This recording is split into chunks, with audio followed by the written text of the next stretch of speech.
আসসালামু আলাইকুম সবাইকে। আজকে আমি সরিষার তেলে মুরগির মাংস রান্না করব। এজন্য তেল গরম হওয়ার পর পেঁয়াজ দিয়ে দিলাম।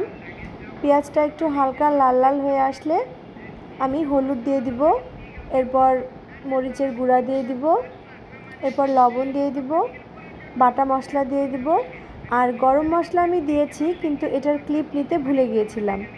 তারপর ধুয়ে রাখা মুরগির মাংসগুলো দিয়ে দিব। এরপর একটু ভালোভাবে কষিয়ে নেব। আমি আজকে মুরগির মাংসের ঝোল করব। ঝোল ঝোল মুরগির মাংস গরম ভাত দিয়ে খেতে দারুণ লাগবে। তো আমার রান্না হয়ে গেছে। এখন আমি তেলাকুচার পাতা দিয়ে, আলু দিয়ে, মাছের পেটি দিয়ে রান্না করব। এটা আসলে আমি খেয়েছিলাম কয়েকদিন আগে, আমার খুবই ভালো লেগেছিল। তাই আমি ভাবলাম যে আমি দুপুরবেলা একটু এই রান্নাটা করে দেখি কেমন হয়। তো এটা হাত মাখা করে উঠাই দিতে হবে। তো রান্না হয়ে গেল আমার। তো সবাই ভালো থাকবেন। আল্লাহ হাফেজ।